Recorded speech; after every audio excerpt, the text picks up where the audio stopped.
Hello everyone, कैसे हैं आप सब। आई होप कि आप सब ठीक होंगे।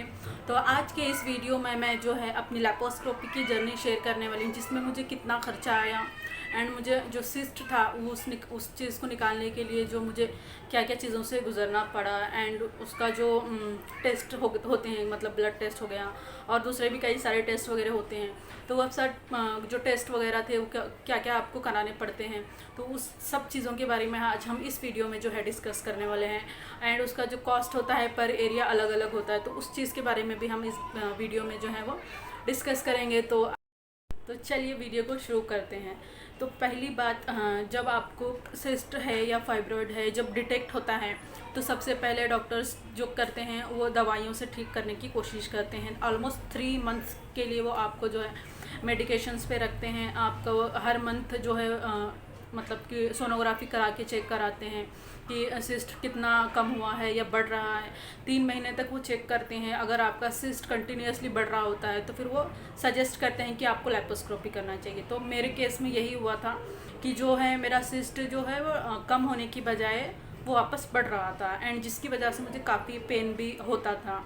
एंड फिर डॉक्टर ने सजेस्ट जब किया तो फिर मैंने मतलब 1 महीने का टाइम लिया सोचने के लिए कि क्या करना चाहिए क्या नहीं करना चाहिए। फिर उस रिगार्डिंग मैंने काफ़ी यूट्यूब के ऊपर जो है वीडियो सर्च की, कैसे लेप्रोस्कोपी होता है एंड क्या कॉस्ट होता है। कई सारे चीज़ों के बारे में जो है मैंने वहाँ पे सर्च किया एंड मुझे कई सारी इन्फॉर्मेशन जो वो मिली। फिर मैंने डिसाइड किया, क्योंकि ये डिसीजन तो सिर्फ मेरा ही था, हस्बैंड तो ठीक है वो तो सपोर्टिव थे, but end of the day मुझे ही लेप्रोस्कोपी करवाना था। तो फिर मैंने हाँ किया डॉक्टर को एंड लेप्रोस्कोपी की जो जर्नी है वो शुरू हो गई। फिर मुझे डॉक्टर ने कुछ जो है टेस्ट लिख कर दिए, जैसे कि ब्लड टेस्ट था। मैं यहाँ पर आपको टेस्टों की लिस्ट भी बतवा दूंगी एंड डिस्क्रिप्शन बॉक्स में भी वो जो है लगवा दूंगी क्या क्या मैंने टेस्ट करवाया, क्या क्या प्रोसीजर था। ठीक है, तो पहले मुझे ब्लड टेस्ट करवाना था। जितने भी ब्लड टेस्ट होते हैं वो करवाया, ब्लड ग्रुप मालूम करवाया, प्लस जो है AMH का जो है लेवल वो टेस्ट करवाया, PCOD का जो था मेरा। फिर जो जो एक्सरे होता है चेस्ट का एक्सरे वो करवाया, ECG करवाया एंड सोनोग्राफी करवाया। फिर जो है थायराइड का भी टेस्ट करवाया। फिर जैसे कि सोनोग्राफी भी और नया जो फ्रेश सोनोग्राफी था वो भी करवाया कि अभी इस स्टेज पे जो है मेरा सिस्ट कितना इंक्रीज़ हुआ है, कितना सेंटीमीटर का या है, कितना जो भी उसका साइज़ है, वो सारी रिपोर्ट्स करवाई। फिर बाद में डॉक्टर को सबमिट किए सारी रिपोर्ट्स। फिर डॉक्टर ने अपॉइंटमेंट जो है बाहर से डॉक्टर कंसल्ट किया था तो उसका फिर अपॉइंटमेंट था। इस दिन मेरा ऑपरेशन होगा, क्योंकि मैं सेम ही प्लेस पे थी तो मुझे 1 डे अगो शिफ्ट होने की ज़रूरत नहीं पड़ी। जिस दिन मेरा ऑपरेशन था उसी दिन मुझे जो है हॉस्पिटल जाना था। अदरवाइज़ अगर कोई दूर से मतलब कोई दूसरी जगह से कराता है या मतलब लॉन्ग डिस्टेंस है हॉस्पिटल से, तो फिर उसे 1 दिन पहले जो है वो हॉस्पिटल में आके एडमिट होना पड़ता है। तो मुझे इस चीज़ की ज़रूरत नहीं लगी क्योंकि मैं सेम प्लेस पे थी। तब फिर मैं मॉर्निंग में गई, अर्ली मॉर्निंग में 7 o'clock को मुझे बुलाया था। फिर वहाँ पर जाके मेरा वापस सलाइन वगैरह लगाने के लिए जो भी प्रोसीजर स्टार्ट होता है वहाँ पर शुरू हुआ। फिर कुछ इंजेक्शन्स वगैरह दिए गए मुझे। फिर कई सारे मतलब छोटे मोटे फिर मतलब गाउन हॉस्पिटल की जो है वो पहनवाई गई। फिर इसके बाद में जो है हमने ऑलरेडी फिर पैसे भर दिए थे जो भी हमारा प्रोसीजर था। तो मेनली लेप्रोस्कोपी का जो मुझे पहले बताया गया था 30 to 40 के अराउंड जो है वो कॉस्ट पड़ेगा, बट ऐसा नहीं हुआ। फिर डॉक्टर ने कहा कि नहीं, अभी 50,000 जो है वो कॉस्ट होगा लेप्रोस्कोपी का। तो फिर हमने ठीक है ऐसा कह दिया, ओके, हमने पैसे भरवा दिए। लेकिन मैं आपको एक सजेस्ट करना चाहूँगी कि अगर जब आप लेप्रोस्कोपी के लिए जा रहे हैं तो ये 50,000 आपका ब्लड टेस्ट वगैरह जो भी टेस्ट वगैरह हैं, सोनोग्राफी है, आपका थायराइड है, ये सारी चीज़ें अलग होती हैं। ये जो मेन प्रोसीजर होता है लेप्रोस्कोपी है उसके जिसमें एनेस्थेसिया भी इंक्लूडेड होता है। एंड अगर आपका जैसे कि मेरे केस में जो सिस्ट था उसके नीचे और एक फाइब्रॉइड भी जो है वो मिल गया था, जिसका टेस्ट कराने के लिए उन्होंने 5 to 6,000 या अराउंड 10,000 जो है अलग से चार्ज किए थे, एक्स्ट्रा चार्ज किए थे, ये मालूम करने के लिए कि वो कैंसरियस फाइब्रॉइड था या नॉर्मल था एंड ऑल्सो। एंड एक बात बता दूं, जो मुझे फाइब्रॉइड था उसके ऊपर जो है बाल थे, दांत थे, ऐसा मैंने सुना है बट मैंने तो नहीं देखा।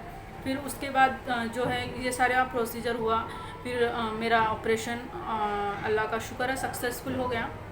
बट जो इसका कॉस्ट था 50,000 उन्होंने बताया था। फिर वो दूसरे जो टैबलेट्स वगैरह होते हैं, सलाइन वगैरह होते हैं, जो वहाँ पे हॉस्पिटल में रुकने का जो स्टे होता है उसका पैसे जो अलग चार्ज करते हैं। तो फिर हमने सेपरेट रूम लिया था, इसीलिए फिर हमें चार्जेस भी थोड़ा इंक्रीज़ था। अगर शेयरिंग रूम लेते हैं तो ऑफकोर्स वहाँ पे जो चार्जेस हैं आपके कम लगते हैं। तो इस तरह से हमारा अराउंड 1 लाख के ऊपर जो है टोटल कॉस्ट लैप्रोस्कोपी का गया था, इंक्लूडिंग द टैबलेट्स वगैरह, इंजेक्शंस। एंड 3 डेज़ जो था मुझे हॉस्पिटल में रखा गया था। एंड तीसरे दिन जो है मुझे शाम को डिस्चार्ज मिल गया था। फिर उसके बाद में 10 दिन बाद में मेरे जो स्टिचेस जो है खुल गए थे। Of course operation is successful, but इस चीज़ के बाद में जो है मेरा वेट इंक्रीज़ हुआ।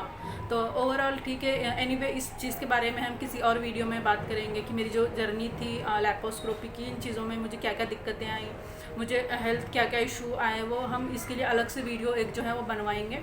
फ़िलहाल के लिए जो मैं बता रही थी आपको कि जो लैप्रोस्कोपी का जर्नी में ये शॉर्ट जर्नी जो मतलब सिर्फ टेस्ट वगैरह एंड कॉस्ट क्या था एंड और मेनली जो है आपका जो कॉस्ट वो डिपेंड करता है कि आप कौन से एरिया में हो, प्लस लोकेशन क्या है आपकी। ऐसे कई सारे फैक्टर जो है वो डिपेंड करते हैं कि आपको किस हिसाब से वहाँ पे कॉस्ट चुकाना पड़ेगा। क्योंकि जैसे कि मैं नवी मुंबई में हूँ, आइरोली में, तो यहाँ का कोई अलग था। अगर मैं पुरानी मुंबई में जाती हूँ तो वहाँ का कॉस्ट और ज़्यादा बढ़ के रहेगा। तो अगर हम कोई दूसरे शहर जैसा दूसरे शहर आपको XYZ जैसा शहर ले लो तो वहाँ पे शायद से कम हो सकता है, क्योंकि मुंबई डेवलप सिटी है। तो यहाँ पे ऑफकोर्स ज़्यादा ही चीज़ें का जो कॉस्ट है वो इंक्रीजेस रहेगा। एंड ओवरऑल ये जर्नी थी मेरी। एंड अगर आपको भी लैप्रोस्कोपी कराना है तो first you have to search everything about it, क्या चीज़ें होती हैं क्या नहीं होती हैं। Of course I will be share the video detail में इसके बारे में। एंड आज के लिए in this video that's it.